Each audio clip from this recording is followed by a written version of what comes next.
दोस्तों, आत्मा का दिव्य भाव अर्थात ऐसी आध्यात्मिक अवस्था जिसमें मनुष्य भौतिक शरीर के स्तर से आगे बढ़कर आत्मिक क्षेत्र की अलौकिकता की अनुभूति करता है, उसे ही आत्मिक दिव्यता कहा गया है। आत्मा को सांसारिक मोह माया से ऊपर उठाकर दिव्य और शुद्ध अवस्था में लाना मनुष्य जीवन के कई स्तर माने गए हैं, जैसे शारीरिक स्वर, मानसिक स्तर तथा आस्तिक स्तर।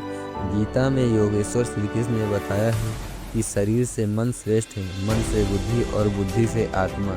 जब मन मनुष्य भौतिक शरीर के प्रति सचेत रहता है तब वह केवल इंद्रिय तृप्ति के लिए ही कर्म करता है। ऐसी अवस्था में उसके समस्त कर्मों का लक्ष्य केवल भौतिक सुख प्राप्त करना ही होता है। लेकिन जब उपासक आत्मिक चेतना के स्तर पर जीवन व्यतीत करता है तब आत्मा की यह दिव्य अवस्था उसकी चेतना की ईश्वर को ओर प्रेरित करती है। इससे आत्मा दिव्य ईश्वरीय आनंद को अनुभूत करती है।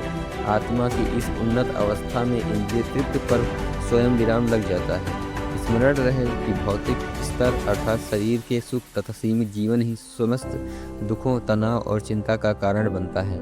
आत्मिक दिव्यता के मार्ग की ओर उन्मुख होकर मानुष संसार के समस्त द्वंद्वों से प्रभावित नहीं होता है। वह सांसारिक प्रलोभनों की चिंता त्याग देता है। ऐसी अवस्था में उपासक को किसी भौतिक वस्तु की उपेक्षा नहीं होती है। वह अपना प्रत्येक कर्म ईश्वर को समर्पित कर देता है। आत्मिक दिव्यता का मनुष्य पर गहरा प्रभाव पड़ता है, जिससे उसका जीवन रूपांतरित हो जाता है। मित्र शत्रु के भाव को त्याग कर उसके भीतर समत्व का भाव जागृत हो जाता है। सभी प्राणियों में वह फिर उसी ईश्वरीय तत्व के दर्शन करता है।